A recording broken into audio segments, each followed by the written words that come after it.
اور پھر حضرت سلمان فارسی رضی اللہ تعالیٰ عنہ، حضرت فاروق اعظم کا ہی دور تھا، اور یہ گورنر تھے مدائن کے، رات کا وقت تھا، تو حضرت سلمان فارسی نے یہ کام حضرت فاروق اعظم سے سیکھا۔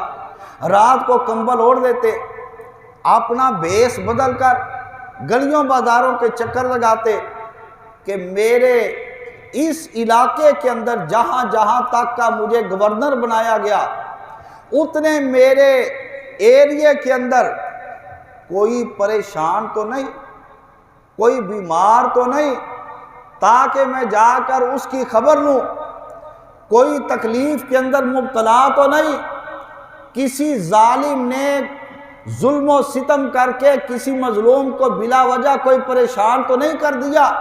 لوگوں کے حالات کا جائزہ لینے کے لیے گلیوں بازاروں کے اندر چکر لگایا کرتے تھے۔ ایک بندہ جا رہا تھا سر پہ سامان اٹھا کے، اس کو نہیں پتا تھا کہ یہ گورنر ہے، حضرت سلمان فارسی ہیں۔ وہ کہنے لگا، اور راہگیر جانے والے ذرا میری بات تو سن۔ حضرت سلمان فارسی رک گئے، آپ نے فرمایا بتا کیا کہتا ہے؟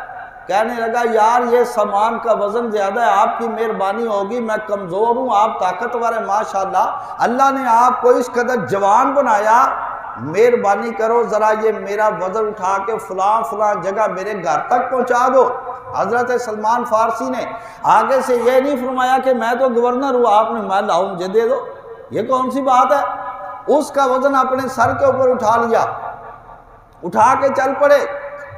رستے کے اندر ایک بندہ ملا، اس نے پہچان لیا کہ یہ تو گورنر حضرت سلمان فارسی ہے۔ اس نے کہا السلام علیکم یا امیر سلمان فارسی۔ وہ بندہ جس کا سامان تھا ایک مرتبہ سر سے پاؤں تک کانپ کے رہ گیا، ہل کے رہ گیا۔ کہنے لگا حضور والا آپ سلمان فارسی ہیں؟ آپ نے فرمایا جی ہاں مجھے ہی سلمان فارسی کہتے ہیں۔ حضور والا ہمارے اس علاقے کے آپ گورنر ہیں؟ آپ نے فرمایا جی الحمدللہ آپ کے علاقے کا خادم اور نوکر اللہ تعالیٰ نے مجھے ہی مقرر کیا ہے۔ تو پاؤں کے اندر گر پڑا، کہنے لگا حضور معاف کر دینا۔ اور فرمایا کس چیز کی معافی مانگتا ہے؟ کہنے لگا حضور میں نے اپنا بوجھ اپنا وزن آپ کے سر کے اوپر جو ڈال دیا، تو آپ تو ہمارے افسر ہیں۔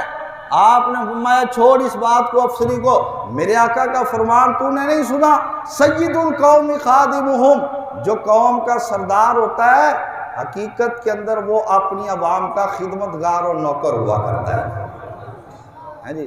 وہ بڑا منتیں کرتا رہا، سماجتیں کرتا رہا، حضور میں نے آپ کو پہچانا نہیں تھا، یہ مجھے دے دیں، جیسے بھی ہوگا میں اپنے گھر کے اندر لے جاؤں گا۔ فرمایا نا ہم کو گورنر بنایا ہی اس واسطے جاتا ہے کہ لوگوں کی مشکلات کو حل کیا جائے۔ اب تو جب میں نے آپ کا وزن اٹھا لیا ہے تو اس کو آپ کے دروازے تک چھوڑ کر آؤں گا، اپنی ذمہ داری پوری کر کے ہی میں دم لینے کے قابل ہوں گا۔ اس کو کہا جاتا ہے عدل و انصاف۔